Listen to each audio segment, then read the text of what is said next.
نام من برای او جوان عزیزی دست تو جوان بوسیدنی است والله بوسیدنی است. شجاعتید، غیرتید، فتوتید، مروتید ستودنی است که همچون شیر همچون عقاب حمله بر دشمن کردی و نگذاشتی که با کتاب مقدس توهین بکنن.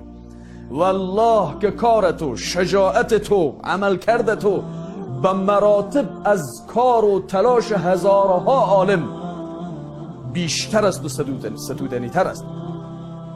و دفاع تو از قرآن شجاعتیت قابل تمجید است جوان عزیز. و بدانند دشمنان اسلام که همچون جوانان متدین با دیانت، با قرآن، با خدا در هر مقطعی از زمانی و تاریخ و در هر زمان و مکان وجود داره. نمیتونه تحمل بکنه، نمیتونه نگاه بکنه که قرآنش به آتش کشیده میشود. و شما دیدید عکس العمل او جوان عزیزه، اون مجاهد کبیر، او جوان با غیرت، با شجاعت، کسی که در ظرف 1 دقیقه در جهان توانست بهترین لقب و بهترین نام از آن خود سازد. و شما امروز میبینید هر مسلمان به عنوان مسلمان برش افتخار میکنن. واقعا عملت قابل تقدیر است، واقعا کارت قابل تمجید است.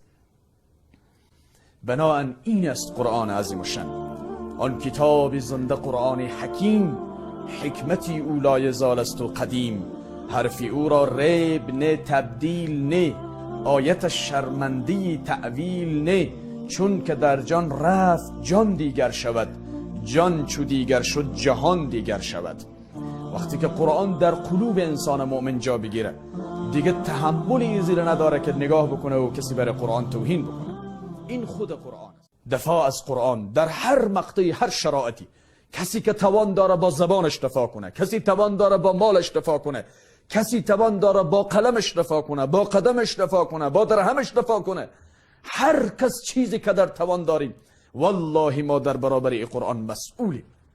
و روز قیامت این قرآن از موتو در محضر الله شکایت میکنه و رسول الله شکایت میکنه. و قال الرسول یا رب این قوم اتخذوا هذا القرآن مهجورا. پروردگار این قوم قرآن مهجور کردن. مهجوریت قرآن یعنی در طاق نسیان گذاشتن. مهجوریت قرآن یعنی قرآن تنها به خاطر ثواب خواندن. مهجوریت قرآن یعنی قرآن برای مرده ها خواندن، در حالی که قرآن کتاب زندگی است. برای زندگی کردن آمده، برای سیاست آمده، برای اقتصاد آمده، برای اجتماع آمده، برای اصلاح جامعه بشری آمده.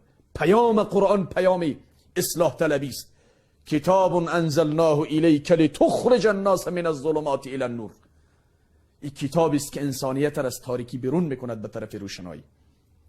بیایید به خاطر دفاع از قرآن، پخش و نشر قرآن، تعلیم قرآن، رساندن قرآن برای دیگران سرمایه گذاری بکنید. کسایی که در توان دارید، در هر جایی که هستید، به هر قیمتی میشه این قرآن را باید برای جهانیان برسانید.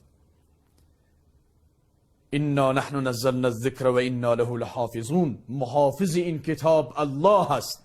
محافظ به این معنا نیست کسی بگه خب چرا دست و پای اون نفری که قرآن با آتش زد فلج نشد، خشک نشد، چرا اون نفر از بین نرفت؟ نه، بلکه با این آتش زدن ها، با این توهین ها نمیتوانید قرآن از صفحه روزگار بردارید.